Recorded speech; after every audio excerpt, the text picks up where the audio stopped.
Hi పిల్లలు. ఇప్పుడు graduation చేస్తాండే వాళ్ళు అంటే బీటెక్లో ఏఐ చేస్తాండే వాళ్ళు పర్వాలేదు.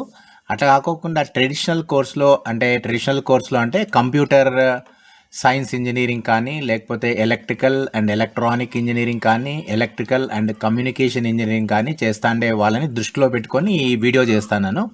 ఈరోజు మీకు ఈనాడులో ఒక న్యూస్ వచ్చింది.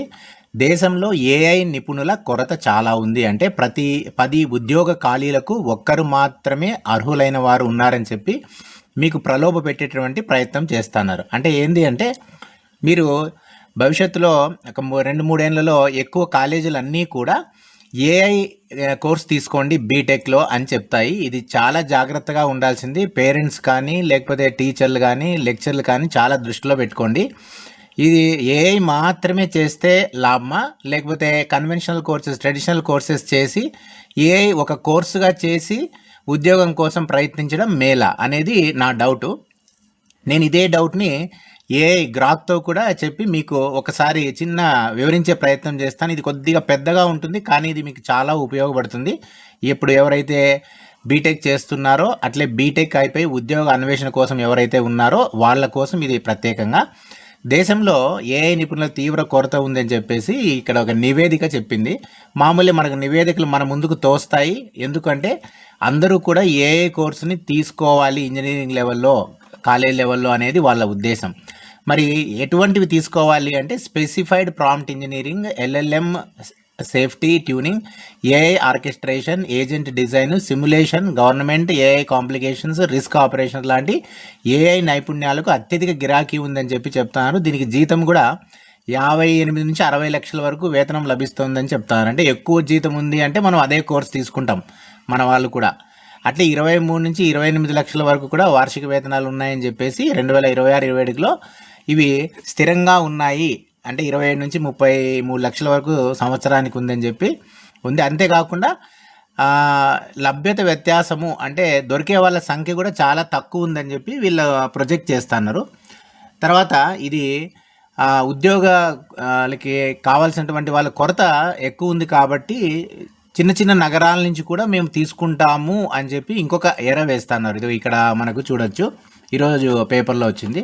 సరే, నేను దీన్ని అంతే దృష్టిలో పెట్టుకొని వాళ్ళు చెప్పిన కోర్సులు అంటే prompt engineering, LLM safety and tuning, AI architecture and agent design, simulation and governance, దీనికి సంబంధించి ఇది తీసుకుంటే మేలా, ఈ కోర్సెస్ పర్స్యూ చేస్తే మేలా, లేదంటే నాకు ఒక డౌట్ ఉంది, electronic engineering, computer science engineering, electrical and communication engineering చేసి ఆ గ్రాడ్యుయేషన్ తర్వాత నేను ఏదైనా ఒక సపరేట్ ఇప్పుడు వాళ్ళు చెప్పినటువంటి ఏఐ కోర్సులు చేస్తే బాగుంటుందా, చేసి సపరేట్గా ఒక కోర్స్ చేసి గ్రాడ్యుయేషన్ తర్వాత చేస్తే బాగుంటుందా అంటే ఇది నాకు ఒక మంచి సలహా ఇచ్చింది. ఏంటి ఆ సలహా అంటే ఇక్కడ the value of traditional degree మీకు బాగా కనిపిస్తూ ఉంటుంది. A traditional degree in computer science, electrical engineering or related fields provides strong foundation in core principles of technology which are essential for many AI jobs. Please note down this point. Many AI jobs. These programs teach fundamental skills in mathematics and statistics, algorithms and data structures. And now in future లో కూడా మనం 5 ఏళ్ళు పోతే మనకు ఈ data structures, data రిలేటెడ్గా course ఎక్కువ ఉద్యోగాలు కూడా లభించే అవకాశం ఉంటుంది. అట్లే programming language like Python, computer architecture and system మీద మంచి పట్టు వస్తుంది అంటారు. అట్లా కాకుండా నేను అడిగినటువంటి ప్రశ్న ఏంటంటే ఈ ట్రెడిషనల్ కోర్సులు చేసిన తర్వాత నెక్స్ట్ నేను సపరేట్ కోర్సులు చేస్తే మేలా అన్నప్పుడు, specializing after graduation, the best way to gain expertise in areas like prompt engineering, AI governance is to pursue these topics through specialized courses and certifications after your undergraduate degree. This approach offers several advantages. See, it is also saying it is right.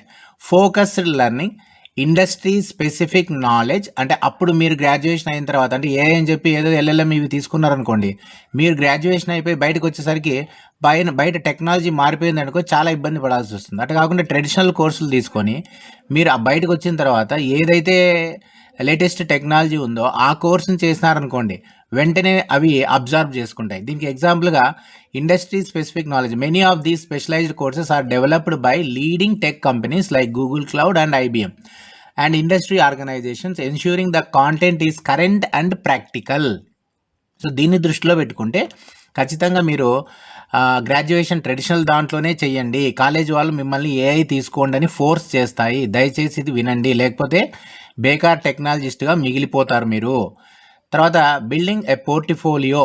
So you can use your undergraduate knowledge to build a portfolio of projects that demonstrate your skills in AI orchestration, agent design and prompt engineering. అంటే చదివేటప్పుడే మీ కోర్సులో, traditional కోర్సులో లేటెస్ట్గా వచ్చేటువంటి టెక్నాలజీలతో ఒకసారి combine చేసుకొని లేదా certificate course చేసుకొని చిన్నవి చేసుకుంటే మంచిది అని చెప్పి ఇస్తుంది. మరి ఏది సమ్మరీ రికమెండెడ్ పాత్ ఏది అంటే, అండర్ గ్రాడ్యుయేట్ డిగ్రీలో get a bachelor degree in foundation field like computer science engineering or related discipline. This will give you technical versatility and a strong backup.